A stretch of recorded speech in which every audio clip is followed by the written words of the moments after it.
ఓం నమ శివాయ శ్రీమాత్రే నమః.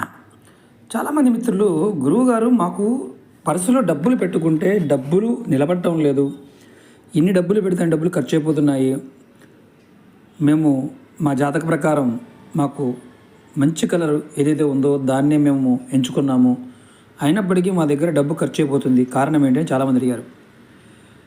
మనం కొన్ని సందర్భాలలో పర్సుని వెనక జేబులోను ముందు జేబులోను అలా మార్చుతూ ఉంటాం. అలాగే ఇంట్లో కూడా పర్సుని కొంతమంది ఎక్కడ పడితే అక్కడ పెట్టేస్తూ ఉంటారు. దానివల్ల పర్సులో నకారాత్మకమైన శక్తులు ప్రవేశిస్తాయి. దానితో మనం అందులో పెట్టిన డబ్బు త్వరగా ఖర్చు అయిపోతూ ఉంటుంది. దీని నుంచి బయటపడడానికి మార్గం ఏంటంటే, మీరు ఎవరైనా సరే మీ దగ్గర పర్సులో డబ్బులు నిలబడకపోతే పర్సులో డబ్బులు పెట్టకుండా మీరు మామూలుగా జేబులో డబ్బులు పెట్టుకోండి. అలా మీరు 43 రోజుల పాటు పర్సుని వాడడం మానేయండి. 43 రోజులు కూడా మీరు డబ్బులు జేబులో మాత్రమే పెట్టుకోండి. ఇలా మీరు ప్రయత్నం చేస్తే మీ దగ్గర డబ్బు నిలబడుతుందా లేదా అనే విషయం మీకు అర్థమవుతుంది.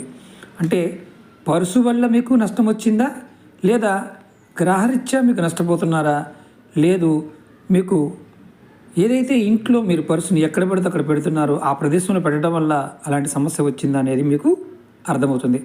మీరు ఎవరైనా సరే, ఆడవారైనా మగవారైనా సరే, మీ పర్సులో డబ్బులు పెట్టుకున్నప్పుడు ఇబ్బంది పడుతూ ఉన్నప్పుడు వాటిని మీరు చేతితో క్యారీ చేయండి, లేదా మీ జేబులో పెట్టుకోండి.